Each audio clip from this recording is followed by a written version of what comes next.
Welcome to the Pain-Free Athlete Podcast. I'm your host, Dana Jones. I am a certified personal trainer, and I'm here to help you achieve your fitness goals without pain. In each episode, I'll share tips and strategies that will help you stay safe and pain-free while you're working out. I'll also interview experts in the field of fitness and pain management. So if you're ready to learn how to stay active and pain-free, then subscribe to the Pain-Free Athlete Podcast today. Hi, everyone, and welcome to the Pain-Free Athlete Roundtable. This is Roundtable number 3, and we're going to be talking about longevity and strength training. And I have 3 special guests that are here, and I'm going to let them introduce themselves. I'm going to start off with Shelly. Go for it. Hi there. I am Shelly Cannon. I am an entrepreneur and a lifelong athlete. I'm a neuro strength coach and a cancer obliterator. It's nice to meet you guys. Welcome. Who's next? Go, Denise. Okay, I'll go. My name is Denise Smith. I own Smith Physical Therapy Plus in Crystal Lake, Illinois. So we're a Chicago suburb. And our focus in our clinic is on longevity and the power of understanding how to move better to keep yourself moving through every aspect of your life. I'm honored to be here with all of you ladies. Thank you. Welcome. And thank you. Last but not least, go Thanks for it. for inviting me too. And hi, Denise and Shelly. And so I'm Andrea Lepcio. I'm a certified personal trainer and a yoga teacher, and I help people over 40 stay strong, mobile, and confident through my company, Mighty Fit. So I offer services predominantly online. I also will see people in person. And I wasn't always active myself, so I know how life-changing smart training can be. And now I help others unlock the same potential, especially as we age when it matters. Thank you so much. What is one word that you would use to describe how you feel about training for lifelong fitness? And I'll start with you, Andrea, since you're already there. I would say consistency is my key word. That one and done ain't how it works. You've got to set a schedule, be true to yourself in that schedule, and be consistent. Fantastic. I see lots of nods. Yeah, great word. So I would say resilience. I think it's this combination of being able to do strengthening, like lifting heavy, adaptability, thinking about mobility and flexibility, and then your long-term outlook, so that longevity. So resilience seems to be a word that shows that even if things go wrong, you can bounce back and try again. Thank you. That is one of my favorite words, and probably one I would have used if you didn't beat me to it. No, that's okay. I'm going to go with empowered because so much that I've learned from all the functional fitness throughout my life, from discipline to just believing in myself and identifying as someone who's strong and can do hard things, that empowered me to beat my stage 4 cancer. And I've seen it empower so many others to do so many things. And it's just such a gift that I can't wait for everyone to get a little bit more on board of the whole long-term longevity and how important it is, not just to look good, but to feel good for a long time. That's great. So while you're here, Shelly, what's one movement you think everyone should master for The lifelong? hip hinge. Say Hip that hinge. again? I think the hip hinge. Okay. Hips are sacred. I think we have to strengthen them and protect them at all costs, so we don't end up with some broken hip in the hospital that takes us up. I'm going to pair mine with that one because hip hinge, absolutely. And I'd go for, and so I really try to teach the squat as the method of teaching the hip hinge, because it's really the king of all movements, and it keeps your legs and your hips and your core strong. And it's just so much about what you sit and stand, and you want to be able to sit and stand. And I have had older clients that start to lose the ability to stand, which we don't want to do. So I think the squat is a great one. And even if somebody comes in and they're on the weaker side, I just say, just sit and stand a few times, and as they get stronger, we can teach an actual squat. So, yeah. And to play in both of those movements, which I totally value, is getting on and off of a floor without being able to use your hands. So I think if you have the strength to do that, even if there's a fall, getting up, a lot of the fall isn't the issue. It's the fact that people can't get up. Mm-hmm. Yeah. For me, I love any kind of anterior tibialis work because I feel like everything is anchored in the feet. And because we spend our lifetimes abusing our feet, for whatever reason, we always want to do calf raises, but nobody ever Mhm. wants to do the anterior tibialis work because it hurts, it burns. But that's what gets those toes going, and that's what stops you from the shuffle and all the weird things that people start to do as they age. And even I've noticed the difference in how I move with the strength in the front of my leg. And Mhm. so that's always a good one. But I definitely agree with all of you, because we all know, and it's almost a pattern, that when someone who is older in age breaks their hip, it really does shorten their life, and if not, take them out completely, depending on their other health risks. Mhm. So, yeah, movement is wonderful. So, Denise, if you could describe your training style in 3 words, what would those 3 words be?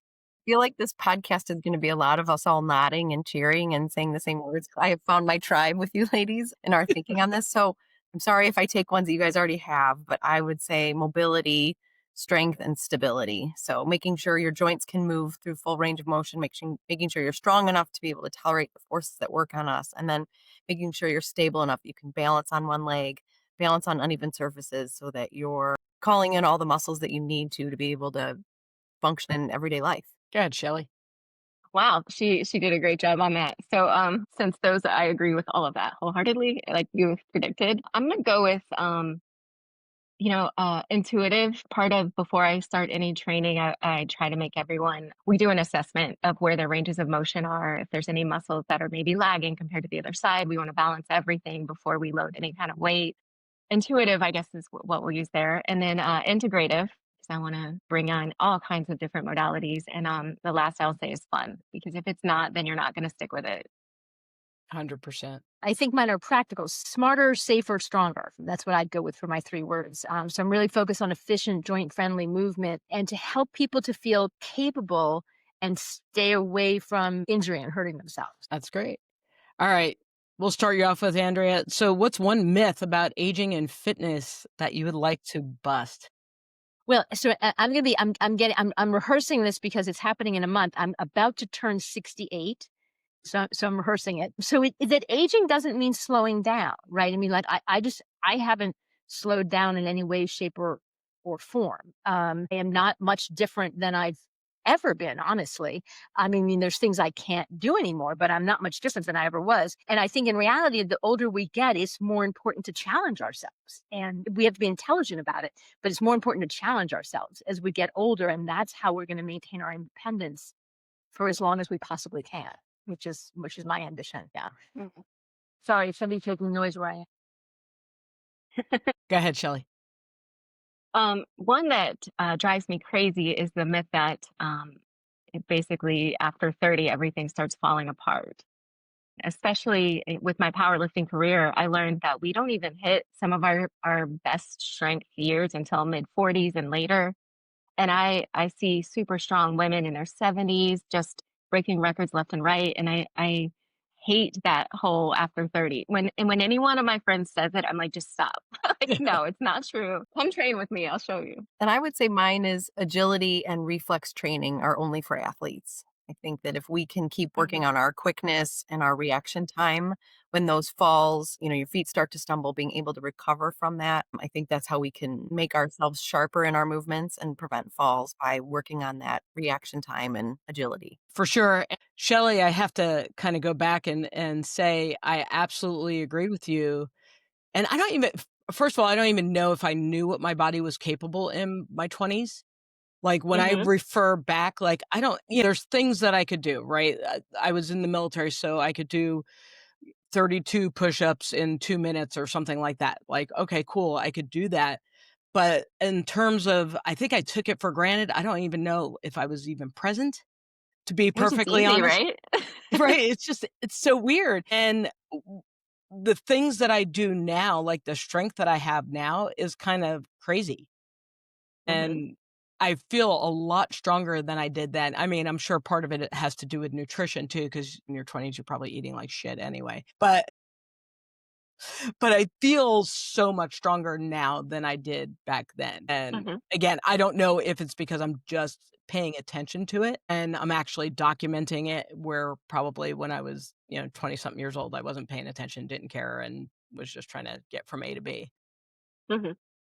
So anyway, good things. All right. So I'll start off with you since you're here. And so a question is, were you ever explicitly taught the principles of functional movement or strength for longevity? What did it look like? And what do you wish you'd learned earlier? So I was very fortunate to be taught after all my NASM training and bodybuilding. And I got with this really cutting edge gym that was into neurokinetic therapies and things like that. So, like I mentioned earlier, part of every session started with we had a table and we would assess their ranges of motion and make sure they were even left to right, make sure their torso rotation was matching, even their neck, look how their feet hit the ground, are their arches falling on one side, is a knee collapsing?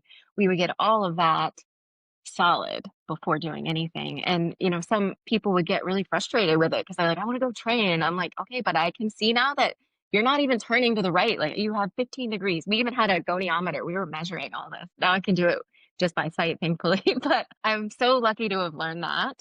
But the thing that I wish that I would have learned earlier, I didn't learn until later when I was at the Hippocrates Wellness Center, the Complete Cancer Wellness Camp. And it's just focus on, I did touch on the brain because it was neurokinetic stuff, but this was way more into like vestibular and just the power of the brain over the body and how important that is. And an example that they gave that always just resonated with me is that, if someone has a multiple personality disorder and they slip into another personality that has a different eye color, their brain will change their eye color. If they have diabetes or if they don't, their physiology will match what their brain thinks they are.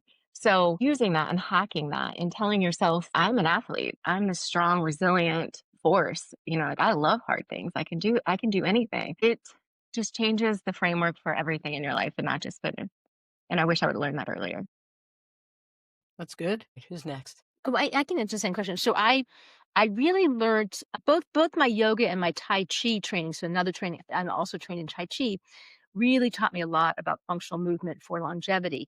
And in Tai Chi, I practice Sun style, and we call it the nimble-footed style because of how we move our feet in the practice. And it's all about balance, and it's very it's a wonderful practice to teach people for fall prevention, so that they kind of understand their bodies and when their center of gravity shifts and how to shift it back and how to avoid falling. And in yoga, and Denise was already talking about this, in yoga, I emphasize in my trainings, and I have mostly older students, getting down on the floor safely, getting back up safely. What are all the ways that we can approach that? What can we do, whether it's in and out of a downward facing dog or a deep squat? How are we getting down? How are we getting up? And how are we managing that? Yeah. Yeah. And I think for me, I wish I'd learned. I had a foot injury very young. I was a dancer when I was much younger in my 20s, and I had a foot injury. So I went to see a doctor, and the doctor said to me, I'm like 25 or something. And he said to me, stop dancing. And I just thought, okay, let's find a different approach, because that's not the approach. So Right. it's just like, it's so ridiculous that kind of those people that just want to shut it down as opposed to train for it. And as a physical therapist, I think our training in functional movement starts in our schooling. But I think because of insurance companies, we only can get patients back to like baseline or what their prior level of function was. And I always believe that they could do more than that. So I wish I had my very first job was in a nursing home. And I look back now and all the opportunities that I missed at that time. I wish I could go back to my 25-year-old self and tell her that you can push these patients harder. They don't want to be stuck in bed. So I shouldn't just be doing leg lifts with them. I should be getting them up and out of bed and getting them on and off the toilet. And I wish I had done that more at the time. But now it's, how heavy can I get some of my patients to lift safely? We work on the hip hinge and the squat and we get all those functional movements down, but it's not just baseline for me anymore, because sometimes baseline is what got them into therapy in the first place, because that's when they fell. And so I love that philosophy of whether you're in Tai Chi or yoga or with a personal trainer, that there's so many people in our world that can be part of our patient's journey, that are encouraging them to do these things past what they were doing before to help them live a longer life. I asked this question because I was never, as a fitness trainer, that was something that I never got trained with. There was never a discussion about longevity at all. It was really about what can you do for the person now and what are their athletic goals. So is it to play a sport? Is it to be a bodybuilder? Whatever it may be. So that was the focus, but it was never about longevity. And for me, the shift came when I had a friend of mine who said, I just want to be able to get off the ground and play with my grandkids. And I went, oh, well, at first I thought, well, that's ridiculous. And then I thought about it. I was like, holy crap, she's not wrong. We should be able to do those movements. And of course, now everybody's talking about it. And Peter Attia and Von der Wright, like it's a thing because we're all in that age. And we did, like Andrea said, get a lot of that advice because I got the same advice for migraines where I said, well, I migraines when I'm playing softball outside. And they're like, well, stop playing. And I did. I literally listened because I was 25 years old and I was like, okay, I'll stop. And I was so miserable. And of course, everybody around me was miserable because I had to torment people because I wasn't playing something that I absolutely loved because I thought by not working out and by not moving that somehow my migraines were going to miraculously be healed. And of course, it was all bullshit. And that mind body piece really kicked in and I really understood. Now I understand how much I was holding. And if just having that conversation with a competent provider would have helped a lot more than what I got in terms of don't do that anymore. You know, what is it, right? What is it? Doc, it hurts when I do that, then don't do that. I'll do it. Yeah, Yeah. that's, you know, a joke from like the 50s. So it should like go away now. That is not something that is what we should be doing. You know, that reminds me one more thing, if you don't Sure. mind. One other thing I wish I would have learned earlier, that pain does not mean that something is broken or even wrong. It Right. can mean that your brain perceives danger or risk. And so it's slowing down your range of motion, it's giving you a pain signal, it's trying to protect you because that's its job. It doesn't mean you have a broken spine and don't ever do anything ever again. It means let's teach your brain that it's safe to move in these ranges. And I think that is something most people have no idea. Right. We're getting better. I Yeah. have to say, we are getting better. I mean, that's the whole point of me doing this, right? And doing this podcast is because I'm trying to get people that information so that they don't do what I did and just shut everything down and say, okay, I'm going to not live my life any longer because I'm in pain. And if they could cut down the amount of time that they're down, because you may be down, right? Denise deals with people that may have torn something. Obviously, you're going to be down, right? So, but how you recover from being down has also a lot to do with mindset and the support you receive, right? So if I go to Denise and she's like, yeah, you tore that ACL, you're never going to be right again. My outcomes are going to be very different than she's like, you tore your ACL. It's going to be stronger now that it's repaired and let's get you balanced and ready to go. Do your next thing, whatever that may be, then I'm like, yay, all right, I'm into this. Okay, it's just a minor setback, let's go. But we live in fear. And I mean, it's everything, right? It's across the news, it's everywhere. There is a need for us to be in a fearful state. And that's also affects longevity. And if we're not fearful, then imagine. I think of you because I always remember there was a story way back when of a woman who had cancer and she did her research and she found out like, if I put positive things into my system, then I'm going to have positive outcomes and I'm not going to be somebody who people are going to feel sorry for. And so she made an effort to every night watch comedy shows and things that made her laugh. And she only did things that she wanted to do. And she made sure that she did her traditional treatment, but then there was all the supportive stuff as well to make sure that she was in the right mindset and she was able to receive the treatment properly. And I think that's important because a lot of times people are like, oh God, you're going to die. And then how are you able to recover if you think you're going to die? Yeah. And that goes right into also surrounding yourself with people who are going to push you further rather than hold you back. And that goes for personal trainers, medical people, friends, family. Like Right. I had to really, my first oncologist she had very dark outcomes for me. Like you will probably live less than 2 years. Just go make yourself comfortable. And I was like, we're not the same. This isn't going to work for me. Yeah. So I went and found one who agreed wholeheartedly with all the alternative stuff I wanted to try. I was ready to try everything. I was excited about it. Like, this isn't a challenge. Like, let's do this. Let's show him how easy this can be. And he was like a huge cheerleader for me, and I never looked back. So I think that should apply to everywhere in your life. Yeah. Yeah. And well, and also props to you for having the bravery to fire your provider. Yeah. Most people think your doctor just knows everything, right? Yeah. And no, there are a lot of different doctors and a lot of them and you have to find somebody who matches who you are and what what your proposed outcomes are. Right. And if they walk in with a dark hood and like, you're like, bye, buddy. That's not what we're doing right now.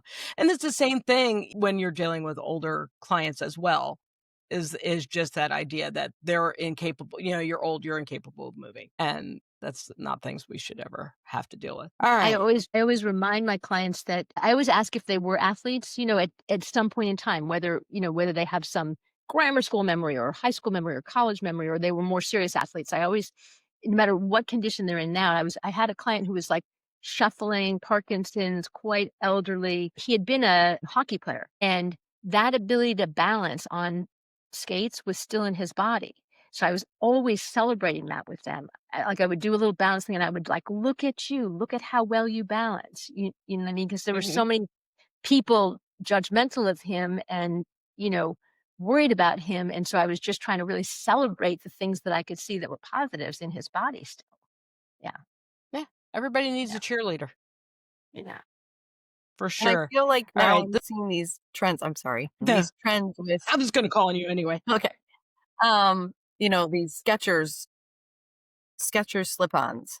No need, the commercials now, no need to bend over anymore. And I'm like, that is the worst thing, because that's a big predictor of falls, is if you can bend over to touch your toes. So I think that I can see how the marketing works in these things, but I also think, like Shelley was saying, you can have pain. Pain's a liar in my head. Mm-hmm. You can have dysfunction on one side, but is compensating on the other. Or people don't want to rotate through their spine because a doctor told them once, oh, you have a herniated disc, you should never rotate again. But they forget that they have to rotate to bend over to pick up their grandkids. So I think that the culture around pain is so misunderstood. And that's why, Dana, I'm so appreciative for your podcast, because every time I listen to one of your podcasts, I'm like, she's saying all the right things to get people out of this mindset that pain, like Shelley was saying, that pain is a bad thing. It's not. It's our body telling us that we're still alive and that we can strengthen through that. Yes, you're right. There are bad things that happen and sometimes we do have to recover. But I think overall, I think the empowerment that you can feel from pain, and as it starts to go away, like I strengthened through that. I did that. I beat that. And I think that is a lifelong change for people to understand that they are actually the ones that are in control of their body. But how many times do you all run into people that actually celebrate themselves? Seldom. Not that often. Especially not women. Yes. And that's the frightening piece about it, is that we really are afraid to say like, damn, look at me. I got up without using my hands. I mean, I'm doing something because I was listening to, I was behind and I was listening to a Mel Robbins podcast, and she had Vonda Wright on, and she was talking about the push-ups. And so I decided at work, because we always try to do something fitness wise. And I said, all right, we haven't done, does anybody know how to do a push-up? And there's a couple of us we have one lady who's, I think she's 66 or something like that. And she can crank out push-ups like nobody's business, because she's just a beast. And she's a farm strong kind of lady. Like, she's out there milking her goats, doing all this other stuff. I mean, she's just insanely strong, but that's been her life, is that she just, she was in the Peace Corps, and she remembers that she was with the women and they were at the fire and they're cooking for the day, and they're all in the squatted position for like 2 hours, and nobody got up and complained that their hip hurt or anything like that. And so that's always been her mindset, is that I want to be like these women and I don't want to have these issues. So she can crank out push-ups. The rest of us, not so much. And so we've been doing this challenge, and it is so funny how weird everybody is being. I can't do that. I don't know. And I'm not asking, like, today's, oh, we're doing chaturanga push-ups. You need to do 50. It's all, you need to do 5. And they're like, no. And so then I find myself like cheerleading, like, look at you, you did it. You did this. And they're like meekishly smiling that they can't really accept it. It's, are you sure? And then I'm doing other things like, oh, look, I could see your tricep muscle starting to pop out. See, this is working. Oh, but I'm not like you. Nobody's like me. No, you know what? And I'm not like so-and-so. But it's this weird comparison piece. This is weird. We don't want to celebrate ourselves. It feels showy. It feels maybe obnoxious or whatever. But then we're totally comfortable self-deprecating. Mm-hmm. And I'm like, nah, you don't need to do that. Right. It's like, we need to move forward. So I don't know. It's just funny to me that that's where we are, is that because we should be able to celebrate the things that we are able to do, whether it's in fitness or whether it's in your everyday life. If you set a boundary with somebody, you're like, I'm so damn glad I got rid of that person because now I can breathe and I'm not cleaning up their mess or whatever it may be. We should celebrate ourselves for sure. All right, Agreed. Denise, you're up. I want you to share a moment where your training made a difference in someone's life and that you saw the quality of their life change as a result of their training. We had a patient that was taking care of her mother. So her mother had moved in with her. And so her life began to circle around her mom and her mom's needs, which I appreciated the loyalty and the love that she was giving her mom. But once her mom died, she realized how deconditioned she'd been. And she was kind of jumping from doctor to doctor to help her figure out what was going on with her shoulder pain, and then her hip, and then her other hip, then her knee. And finally, I was like, what is your biggest fear? And she said, I'm afraid I'm gonna fall because now I don't have anybody at home that could call if something were to happen. And I said, well, can you get up? And she's like, oh, sure, I can get up. So we got her on the floor and she could not get up. She could not figure out the strategy to get up. And she just sat there and cried. I think she was crying about a lot of things in what had recently happened with the loss of her mom. But I think that it hit her too, that she had lost herself in all of that. And so she slowly started working on little bits and pieces of learning how to roll over and kind of getting into that down dog position to like get herself up, or learning how to get herself to her elbows and crawling to a chair, and then being able to push up from the chair to standing. And I think watching that systematic approach to her getting stronger to combat her fear was meaningful for both of us, because I realized that she now was empowered to want to live a better, safer life with the focus on strengthening. And she said, I said, it was the same kind of question as, what kind of athlete were you when you were younger? She and her girlfriends back in the 50s would go climb water towers in the middle of the night. I was like, you're such a badass, So I would never climb a water tower. So to hear her tell these stories about what her and her girlfriends did when they were in their teenage years and in her 20s, I thought, if you can climb a water tower, you can get off the floor. And so that it's been really fun. And now I see her, she's working with one of our personal trainers, throwing around a kettlebell. I watched her the other day do a shoulder press with a dumbbell in one hand and squat down and pick up a kettlebell with the other. And so to see that transformation, we had to put her through that horrible feeling of realizing you've completely lost control of your body, to now get her to see her doing that. This is why I love our jobs. I love helping people because it's so inspirational and change the way I look at the capabilities of what our patients can do. Andrea? Yeah. Oh, yeah, this question. Yeah, I've got a 75-year-old client who plays tennis and rides horses. So she's very, very active, but she came in with all kinds of shoulder pain and really tight hamstrings. And so we really worked on, and so for her shoulders are super mobile and she has a very difficult time stabilizing her shoulders. And so we worked on shoulder stability moves. For the hamstring, we worked on deadlifts and bridges, and we worked on stretching these very tight hamstrings. And then she found she was playing better tennis and enjoying it more and getting up on the horse a little bit easier. And she's also another one who also likes to sit down on the ground and play with the grandkids, right? And so that had gotten challenging too. So everything got a little bit better, so it's not, we're not always just building strength. We're always also building this, this functional fitness so people can do what they love. Yeah.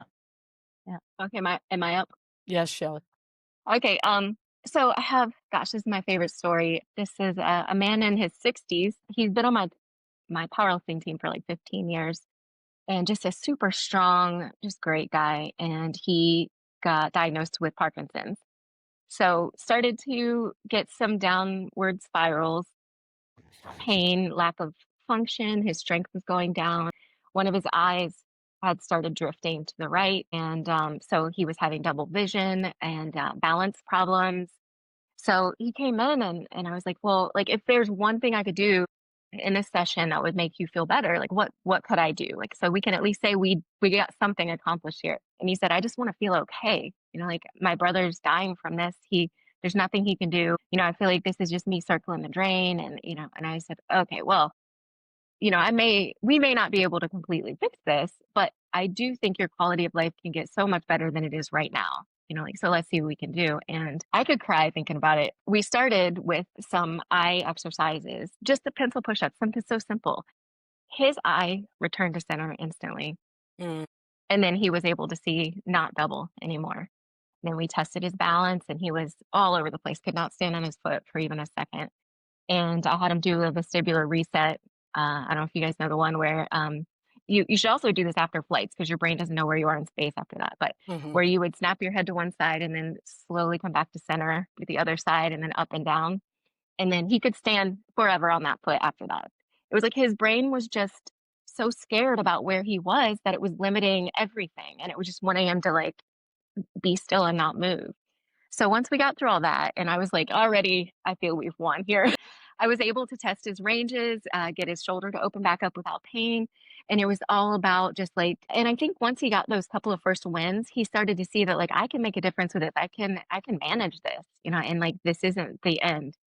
So he's now, he's competing in powerlifting. He won the powerlifting competition he did. Nice. And he's getting stronger and it's just awesome to watch.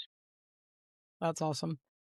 Yeah. He was going to have a really expensive eye surgery and now he doesn't have to. No. Yeah, that's where they cut the ligaments in the nope, don't want that one. I know for me, I had a client who had plantar fasciitis so bad that she couldn't even walk her dog. And she fell. And how I found out was I saw a post on Facebook that she had fallen. And she's like, well, you know, it was just something that happened. And I said, come see me. And she ignored me. And then I texted her. I was like, come see me. So then she came in and she's like, well, I really don't want to see you. And I said, I know you don't because you don't want to hear what I have to say. As you know, she goes, well, the sidewalk was uneven and that's why I fell. And I said, nope, that's bullshit. That is not why you fell. I said, let's look at it. And she had no strength in her hip flexors.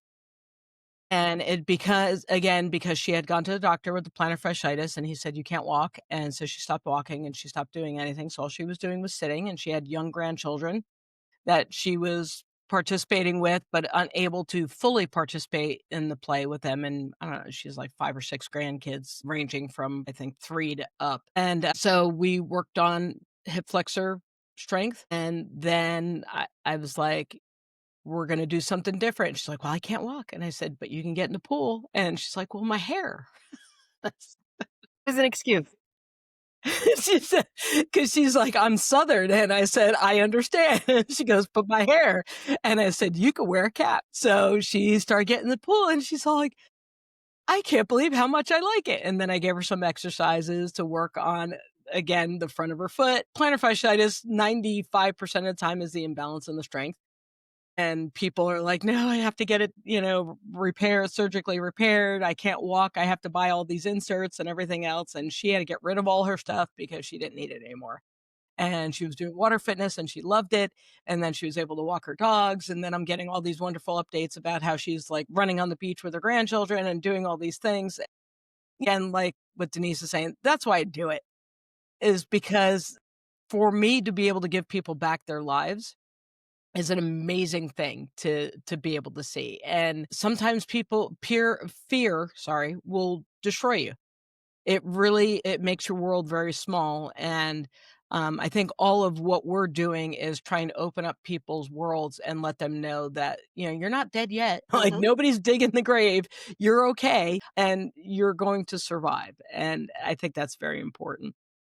So I'll start you off, Shelley, with why do you think training for longevity is overlooked, especially in the mainstream programs? When you look at like P90X and Insanity and stuff like that, and even when you look at CrossFit, like I don't think any of those movements are built for. Yeah, I think. Well, obviously, it's not sexy. It's not really marketable. And a lot of people want a quick fix, and it's definitely the opposite of that. And you know, it's funny, you know, as an athlete going through at the top of my game, you know, whatever, I had no idea that, you know, in my mid 30s, I was going to have like cancer surgery and my ovaries shut down, and then all your ligaments start shutting down. Like, you don't know how early any of this stuff could hit you. And I think preparing for it early on, and having that as your lifelong base that you keep building on is just so important. And it's a shame that it's not flashy or marketable. It's true. I think that the mainstream, I think my definition of mainstream fitness has changed a little bit because of the way the algorithms work on social media channels. So in the beginning, until I learned how to manipulate my feed a little bit, I think mainstream fitness tends to focus on quick fixes, like Shelley was saying. So it's the hard work is not always fun for people. So I think that it tends to focus on weight loss, aesthetics, quick performance, depending on what your goal is. But now that I follow people like Dr. Wright and Dr. Atia, you know, my feed is filled more with longevity. And so I do see a lot of people talking about, and now it's like filled with perimenopause because I'm going through that. It's like it knows that I'm going through this. But I think ignoring longevity means missing the foundation of movement. And so I think if we can keep people healthy and independent, that longevity will improve. Right now, 65% of the people in my town are over 65. And so we have made it a mission here in our city to work with the police department and fire department on fall prevention, response times, things like that, to help people try to get up on their own from a fall, or on education on fall prevention. And I think you can manipulate your own mainstream media, whatever that source is, by trying to make changes. And that's what we're doing. If we can't fight this battle of Skechers shoes putting out these horrible options for people, we're going to just start getting to the events where everyone is to teach them about fall prevention, or working with the fire department to have them, when they go do a lift assist, say, why don't we get you some help to keep this from happening again? I just think this decline in quality of life that everyone's used to doing is changing a little bit. I do feel like we're seeing a little bit of a shift. People are living longer and they're living better. Yeah, I'll add that you know, a lot of people say, are you if I say, are you getting exercise? Well, I walk. Or worse, I try to get some walking in, you know what I mean? And, you know, walking is fine. Walking is great. I love to take a walk. But if you're not strength training, then, you know, then you're not going to, you're not being healthy. And let me talk specifically about osteoporosis, because many people get a diagnosis of osteopenia or osteoporosis, and doctors don't tell them anything, try to push some pills and or say, go take a walk. Yes, it's weight bearing, but if you have osteoporosis, you better be lifting heavier and heavier weights to build the muscle and rebuild the bone density. And that's what has to happen. So I think, you know, mainstream fitness, like kind of this idea of like cardio is all you need is, you know, is so foolish. We really need strength training. And you made me, Denise, you made me think about the social media and the algorithm and everything. One thing that's interesting to me is that I am 100%, like all my social media, I'm talking about working with older clients, and I'm a gray-haired person jumping up and down and demonstrating things. And strangely, on Instagram, most of my followers are 24 to 34. And what I think is interesting about that is that I think they're tuning into realizing the journey they're on. Do you know what I mean? Like, I think they're following me because they kind of get that they're on a journey and I'm the further end of the journey, but they're on the same journey. You know, it's just interesting that they're following me. You should be so proud and of I'll that. challenge. I created new stuff for them. Yeah. Well, and I'll challenge you on that. that too, because you're also not peddling something that is difficult, right? Like, as much as if I'm 25 years old, I want to do, whatever, some heavy lifting or, crazy competition or hit workouts. What you're doing is easy for me to do. And then, of course, as you're talking through whatever you're doing, I'm all, oh, this will help later. So then it works.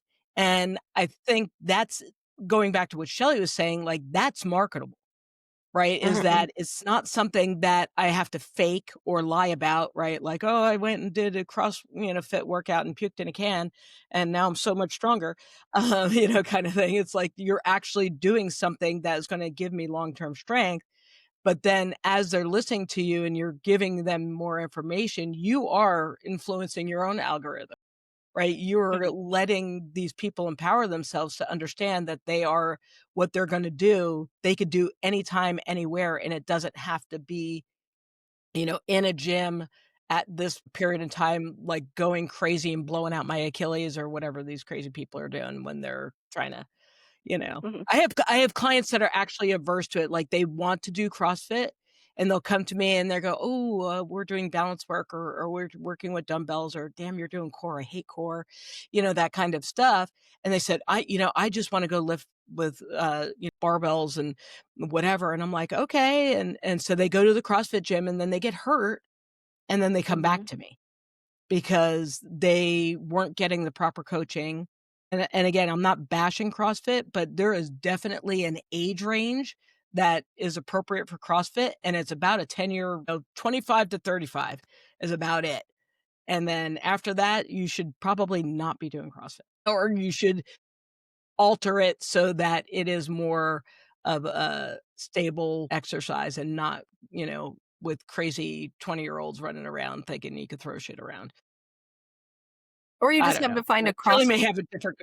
Go ahead. I think we have a CrossFit gym that's on the other side of our building, CrossFit Crystal Lake, and they tailor it to the individual. And they have different programmed workouts. So I have found actually that the CrossFit experience for my patients has been awesome. And they Nice. make it, they change if it's some kind of 50-pound lift.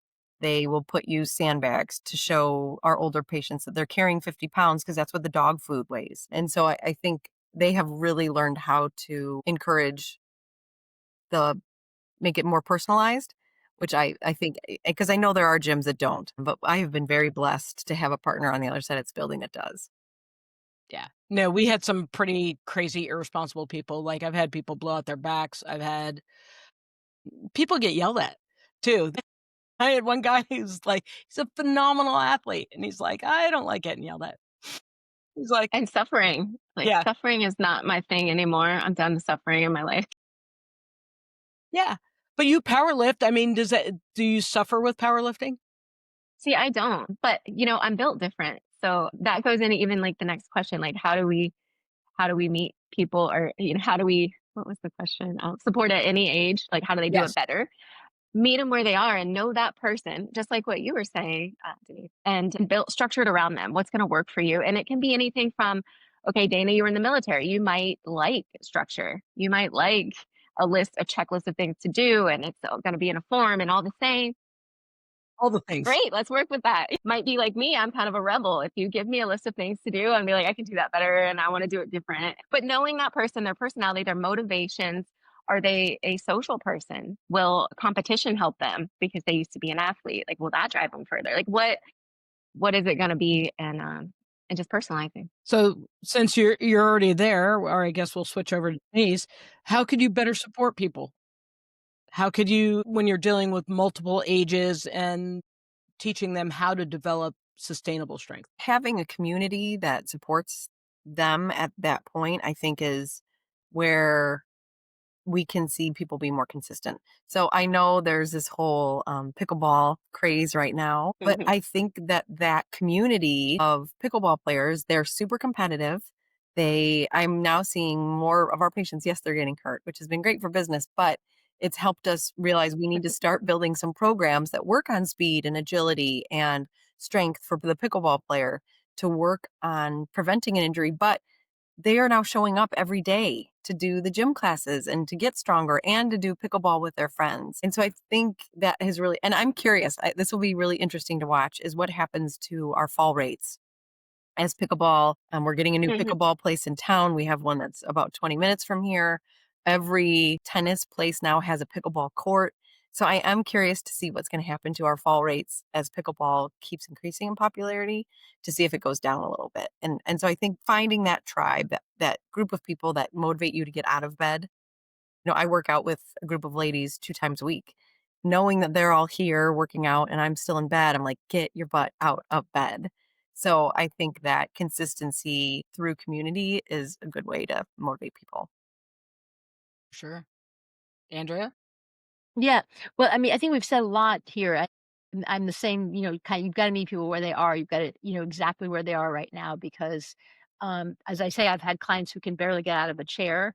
And then I've got clients who are playing golf 3 times a week, right? So those are different individuals in different places. So I've got to design a program that meets them where they are. With everybody, I really emphasize form. And I always say that I do give core exercises, but I always say every exercise is a core exercise, right?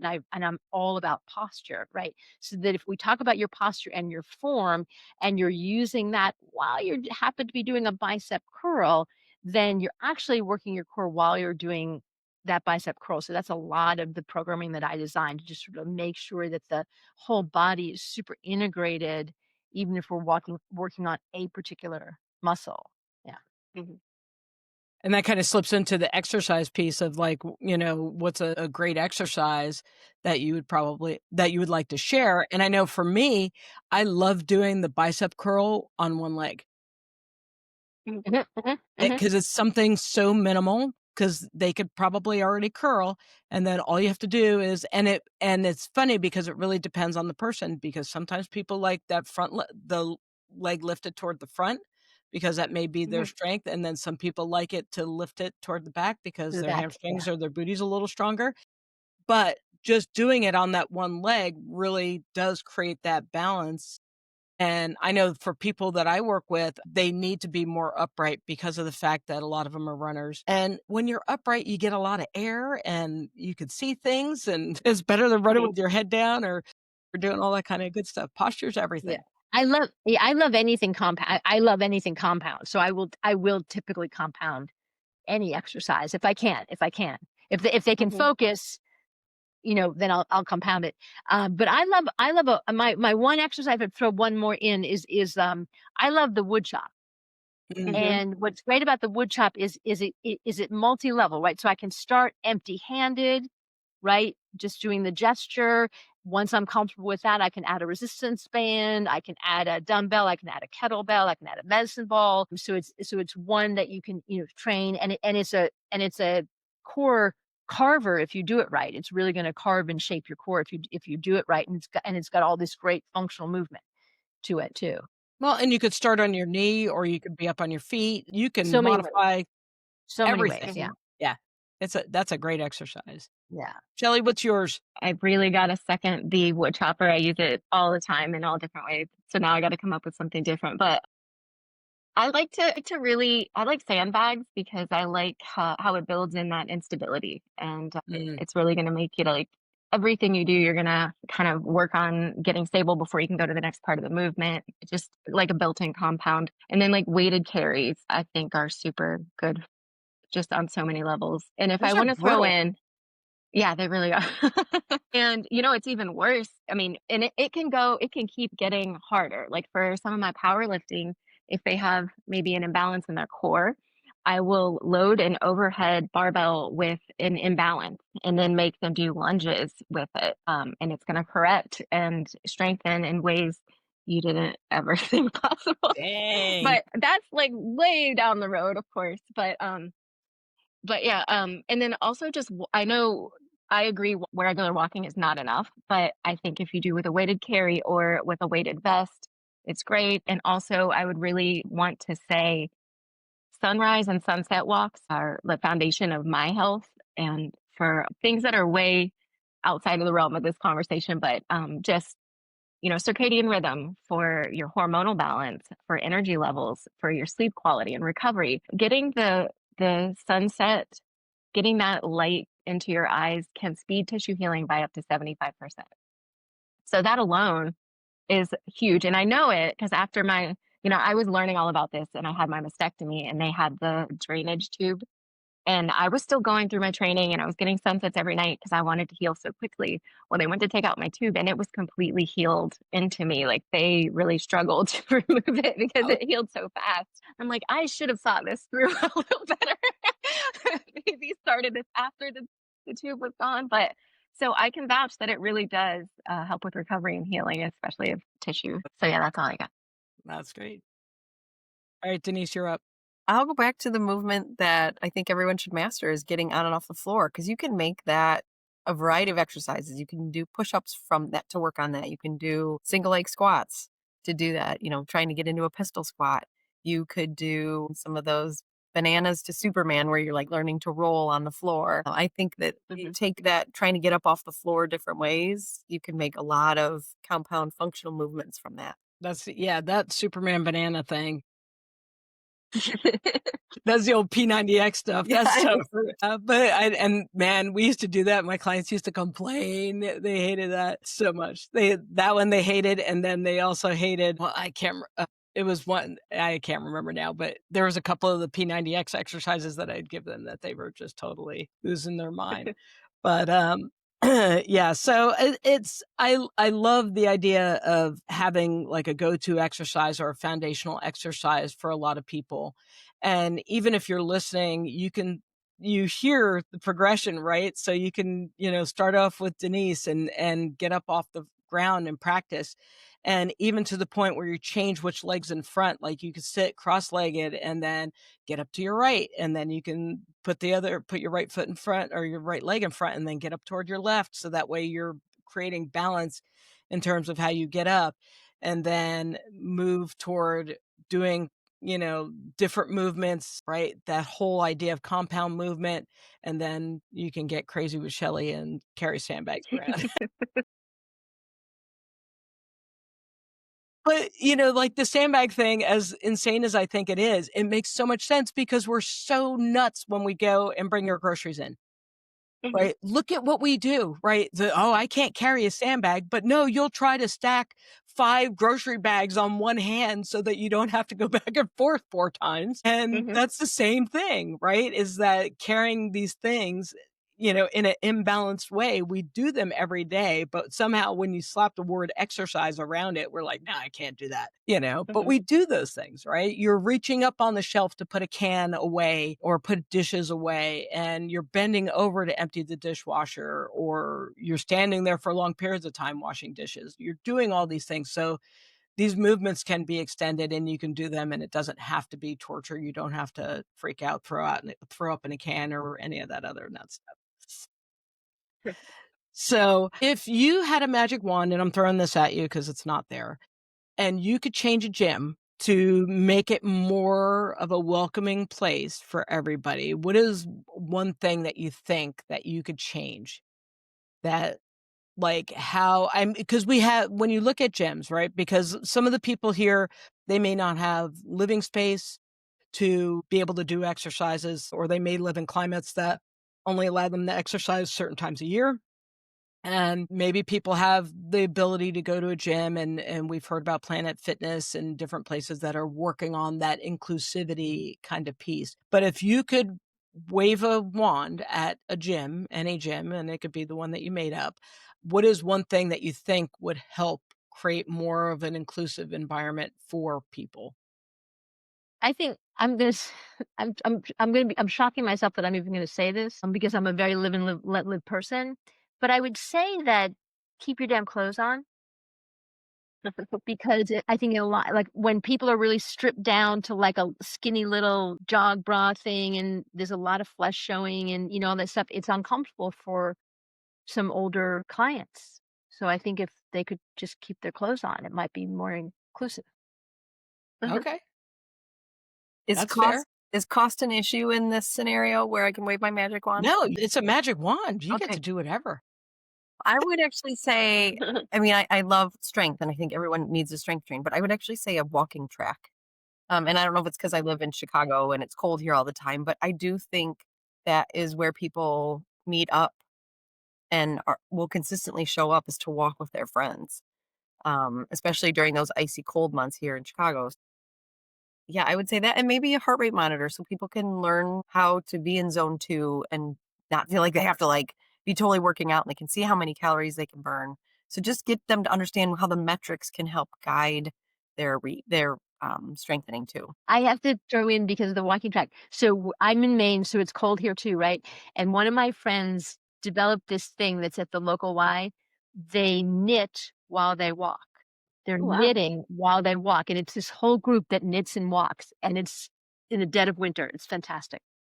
That would be so good for that left and right brain Yeah. to Right? work It's so together. good for your brain. It's everything. Yeah, I'm gonna That's start awesome. doing that. My powerlifting gym would like stare at me quite hilariously.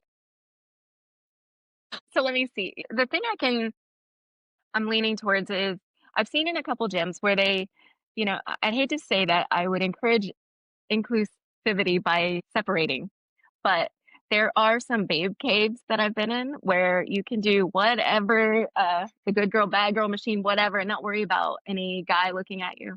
And sure, you can do the exercises with the rest of the gym, but if you want to do some things that maybe you don't want a guy watching you squat or deadlift or whatever, it's nice that they had like an area and they kind of celebrated it. There was little picture areas and stuff for it. That was kind of a cool idea.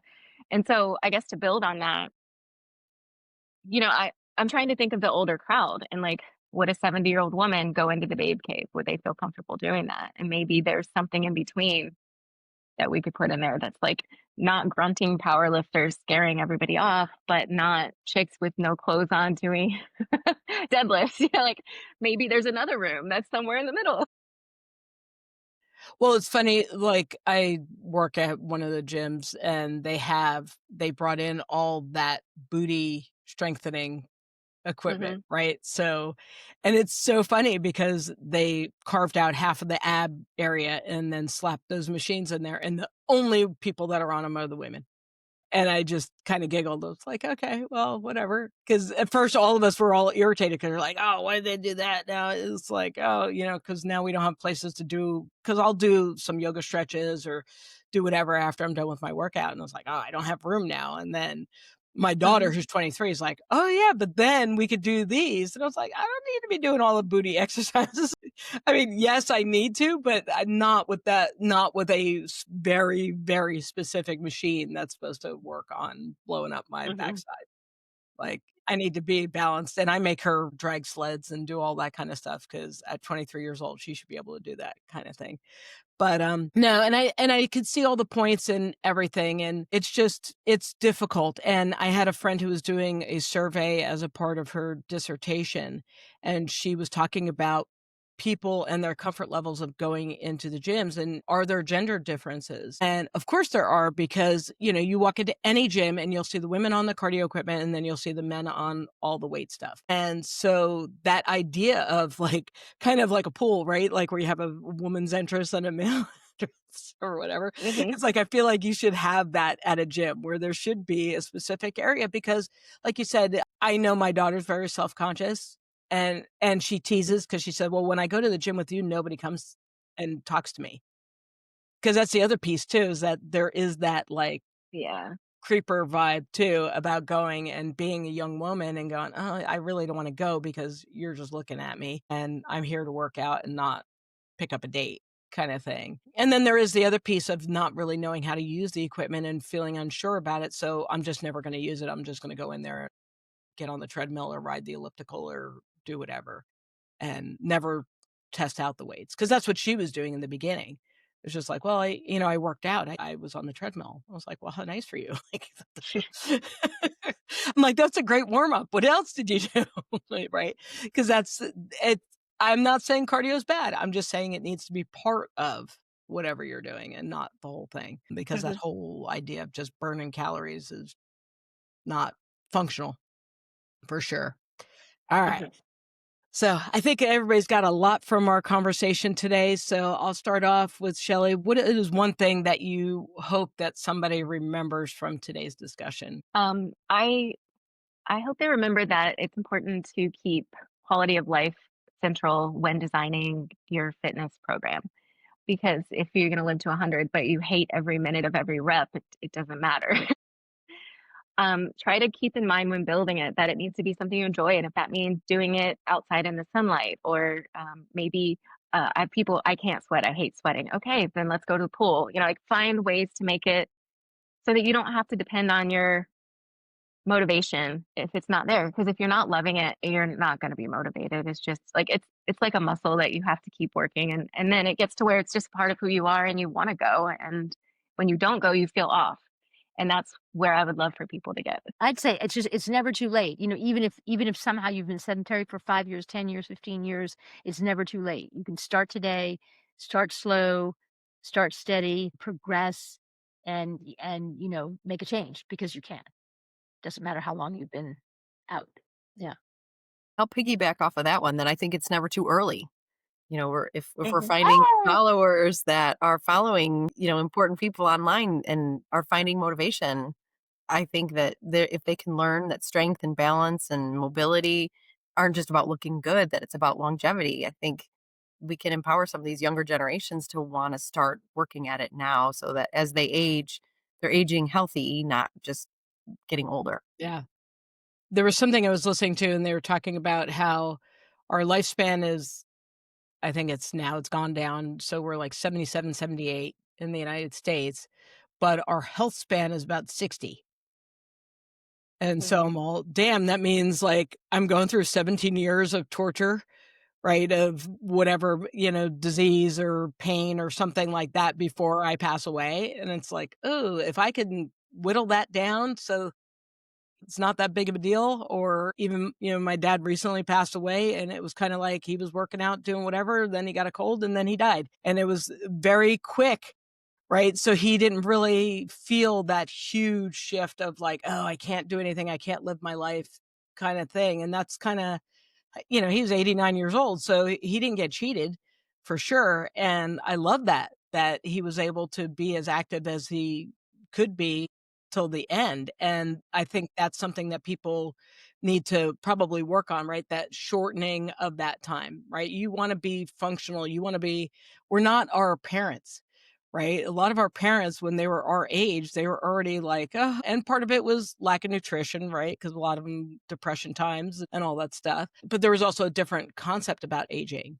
And it was more of a group understanding. It's like, oh yeah, once we hit this, we're just going to turn to mush and not be able to function. And I think we're coming in with a different mindset. And I love you, Andrea, because you're like, I'm going to kick ass.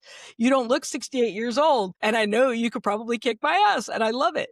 That's a wonderful thing. It's like, I want to be like that at, you know, 68, 75. I want to be able to walk. I want to be able to do all those things. And I think that's important for everybody to understand, is that, right? It's never too late. It's never too early. And I love that. that's awesome. Yeah, that's definitely a bell ringer. All right. Shelley, how can we get in touch with you if somebody wants to work with you or want to hear more about what you have to say and information you can share? So probably the easiest is on my Instagram, Shelly Cannon. I do have a company that I've started that focuses on resiliency. It's called Everstrong, and we handle nutrition, well, supplements and some fitness gear and apparel, stuff like that. But we're just getting started, and we're going to start really helping to celebrate people who've shown great resiliency. That's kind of what Fantastic. we're. Andrea? So my company's Mighty Fit, so you can Google Mighty Fit. You'll probably get to me. I am on Instagram, Coach Andrea Lepcio.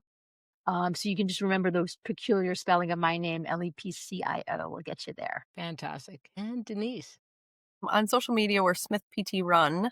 And on Facebook or on Instagram, we're Smith PT Run. And on Facebook, it's Smith Physical Therapy Plus. We do virtual work to help athletes of different levels with running technique, dance, medicine, that stuff. But, you know, just put in Smith Physical Therapy. I know there's a lot of Smiths in the world, but Smiths and Jones. yeah. Ladies, thank you so much for your time. I really appreciate it. And if you're listening, next month, we're going to talk about women's health and performance and breaking barriers in sports. So thank you so much. Thank you so much. It was great to meet you guys. Thank you. It was lovely, everyone. Thank you for Thanks. having us.